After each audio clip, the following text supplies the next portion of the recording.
बिस्मिल्लाहिर्रहमानिर्रहीम, अस्सलाम वालेकुम। आप देख रहे हैं मुबश्शिर लुकमान यूट्यूब चैनल। मैं हूं मुबश्शिर लुकमान। और एक तरफ मोहम्मद अली सतपारा की खबर सुनने के लिए पूरी कौम बेताब है और हर कोई एक दूसरे से पूछ रहा है कि अली सतपारा की खबर आई, तो दूसरी तरफ कुछ लोग इस हसास इशू पर गलत खबरें फैला के इंतहाई गैर यकीनी सूरत हाल पैदा कर रहे हैं और लोगों के जज्बात शिकनी कर रहे हैं। कभी अली सतपारा के 2008 की तकरीब की तस्वीर शेयर कर दी जाती है, उस पर लिखा होता है कि अली सतपारा ने बर्फ़ में 200 घंटे गुजार के एक रिकॉर्ड कायम कर दिया और वो ज़िंदा हैं। कभी ट्विटर अकाउंट ना सिर्फ अली सतपारा बल्कि इनके बेटे के नाम पे भी अब अकाउंट्स बन गए हैं और झूठी सच्ची हर लम्हे की रिपोर्टिंग की जा रही है। इस वक्त सूरत हाल ये है कि जॉन स्नोरी और जेपी मोहर की फैमिलीज पाकिस्तान में और हुकूमत पाकिस्तान और दीगर स्टेक होल्डर्स 10 दिन गुजारने के बावजूद अपने तमाम वसाइल जदीद टेक्नोलॉजी समेत अपनी पूरी कोशिश कर रहे हैं कि लापता को पैमाओं को जल्दी ढूंढा जा सके। मोहम्मद अली सतपारा के ट्विटर अकाउंट से की जाने वाली ट्वीट के मुताबिक सार सैटेलाइट से मुतालिक जो एपिक्स कमेटी 17 अक्टूबर को गिलगित में होगी, the government and the other stakeholders are still putting their best efforts to find out the missing climbers. A meeting of the Apex Committee regarding SAR will be held on 17 Feb in Gilgit.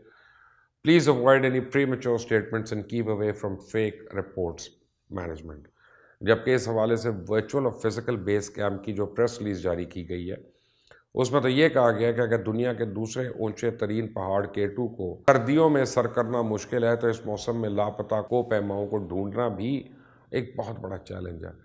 हमने satellite तस्वीर का मुशाहिदा किया, सार satellite technology का इस्तेमाल किया, सैकड़ों तस्वीरों को स्कैन किया, कई नए पॉइंट्स का दौरा किया, जिन रास्ते से को पैमा गए उस रास्ते का दोबारा मुशाहिदा किया, टेस्टिमोनियल्स चेक किया, टाइमिंग्स भी देखी और इस हवाले से स्पेशलिस्ट्स की मदद हासिल की गई, जबकि पाकिस्तान, आइसलैंड और चिली हुकाम की भी भरपूर मदद हासिल रही।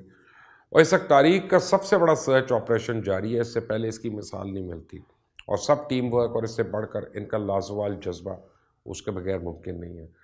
जब रोटरी मशीन्स ख़राब मौसम की वजह से काम नहीं कर रही थी तो पाक फ़ौज ने F-16s भेजे ताकि फ़ोटोग्राफिक सर्वेस किए जा सके। हमने साबित किया कि सैट एंड सार टेक्नोलॉजी काम करती है और इसने कई पॉइंट्स ढूंढने में मदद तो की, लेकिन बदकिस्मती से वो फटे हुए स्लीपिंग बैग्स हैं, टूटे हुए टेंट्स और स्लीपिंग बैग, और इनमें से कोई भी अली सतपारा और उसकी टीम के नहीं थे। उसके अलावा इसमें एक अहम प्रेस कॉन्फ्रेंस का भी जिक्र किया गया जो पीर को होना थी, लेकिन कहा जा रहा है कुछ वजूहात की बिना पर उसको डिले किया गया और शायद बुध 17 फरवरी को वो की जाएगी।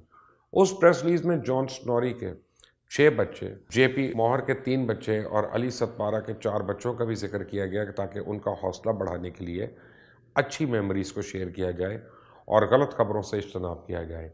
इतने दिन गुजरने के बाद भी लोग किसी मुआवजे के इंतज़ार में हैं, लेकिन को पैमाई का तजुर्बा रखने वाले जिसमें उनके अपने बेटे शामिल हैं, वो इस बात पर मुत्तफिक हैं कि इतने दिन किसी का -50 टेम्परेचर में सर्वाइव करना बहुत ही मुश्किल है, मुआवजे से कम नहीं है। बहुत से लोग ये वजह जानने की कोशिश कर रहे हैं कि बिलाखिर ऐसा क्या हुआ कि पहाड़ों का चीता कहलाया जाने वाला मोहम्मद अली सतपारा पहाड़ों में कहीं खो गया। तो अली सतपारा के गांव के लोगों के मुताबिक मोहम्मद अली सतपारा पहाड़ों से भेड़ को अपने कंधे पर डालकर नीचे उतरने का माहिर था। जब सबके सांस उखड़ जाते थे तो वो पहाड़ों पर भागने की सलाहियत रखता था। उसने सियाचिन जैसे महाज पर रात के अंधेरे में फौजियों के लिए राशन ले जाने का काम किया और वो माहिर था उसमें। ऐसी कौन सी गलती हो गई? अब उस हवाले से कहा जा रहा है कि अली सतपारा और टीम को पता था कि चंद घंटे के बाद मौसम बहुत ख़राब हो जाएगा, उनके पास चंद घंटे हैं कि वो समिट मुकम्मल कर लें या वापस कैंप तक महफूज मकाम पर पहुँच जाएँ। और को पैमाई में ये फ़ैसला ही तमाम नताइज का ज़िम्मेदार होता है। अली सतपारा के बेटे के मुताबिक जब उन्होंने सफ़र शुरू किया तो 20 से 25 लोग उनके साथ थे, लेकिन बॉटल नेक तक पहुँचते पहुँचते सबके असाब जवाब दे चुके थे और वो वापस आ गए। अली सतपारा का तो कहना था कि अगर नेपालीज हमारी ज़मीन पे आकर सर्दियों में हमारा पहाड़ सर कर सकते तो हम क्यों नहीं कर सकते। और इस बात का उन्होंने बरमला कई दफ़ा इजहार किया और इसलिए एक कोशिश 25 जनवरी को की, जब सतपारा और टीम को 7,800 फुट की बुलंदी से ख़राब मौसम की वजह से वापस आना पड़ा। लेकिन सतपारा बहरहाल उसे हर हाल में सर करना चाहते थे और बगैर ऑक्सीजन के। नेपलीज को पैमाओं को ये खुशनसीबी थी कि उन्हें बहुत अच्छी वेदर विंडो मिल गई थी।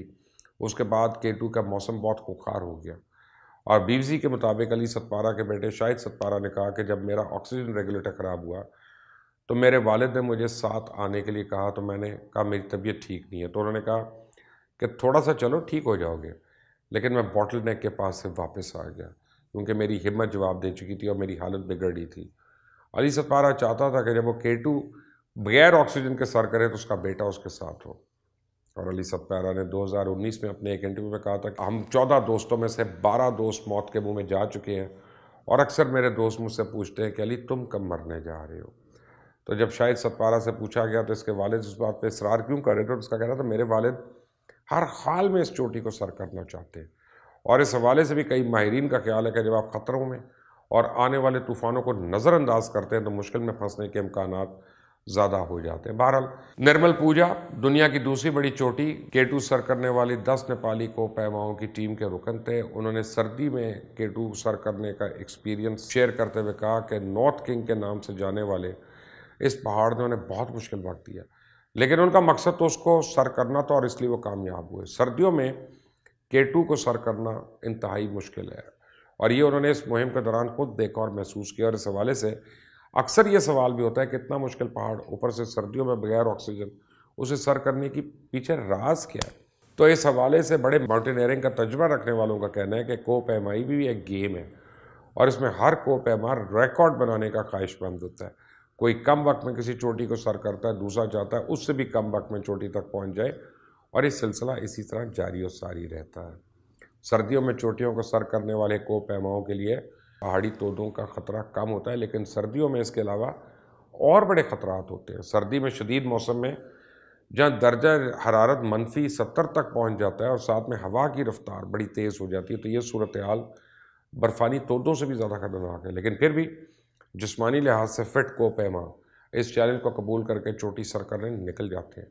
اور پاکستان میں واقع K2 سمیت دیگر بلند چوٹیوں میں کوہ پیماؤں کے ساتھ کسی نہ کسی ناخوشگوار واقعے کی صورت میں ریسکیو آپریشن عسکری ایویشن نامی کرتا ہے، جو پاکستان میں کمرشل کمپنی ہے، جو کہ پاکستان آرمی کے ریٹائرڈ ایویشن شعبوں سے وابستہ اہلکاروں کے زیر انتظام ہے۔ عام طور پہ کوہ پیما جب K2 سر کرنے جاتے ہیں تو عسکری ایویشن نامی ایک پاکستانی ادارے کے پاس $15,000 یعنی تقریباً 23 لاکھ روپیہ قابل واپسی رقم جمع کرانی پڑتی ہے، اور کسی بھی ناخوشگوار واقعے کی صورت میں پاکستان آرمی کی جانب سے عسکری ایویشن کو درخواست دینے کے بعد ہیلی کاپٹر کے ذریعے ریسکیو سروس فراہم کی جاتی ہے۔ اگر مہم جوئی کے دوران کوئی ناخوشگوار واقعہ پیش نہ آئے تو جمع کروائی ہوئی رقم میں سے $300-400 بطور سروس فیس کاٹ کے باقیہ رقم جو ہے وہ کوہ پیما کو واپس ہو جاتی ہے، لیکن موجودہ سرچ آپریشن پاکستان آرمی کی طرف سے مفت کیا جا رہا ہے، اور محمد علی ستپارہ اب قومی یکجہتی کی علامت بن چکے ہیں۔ انہیں پورے پاکستان کی محبت اور دعائیں حاصل ہیں۔ ان کی بخیریت واپسی کے لیے پاکستان کا ہر فرد آج بھی دعا گو ہے۔ ہم اللہ سے دعا کرتے ہیں کہ اللہ تعالیٰ معجزہ کرے اور یہ تینوں واپس اپنے گھر والوں کے ساتھ آ کے مل جائیں۔ آمین ثم آمین۔ اللہ حافظ۔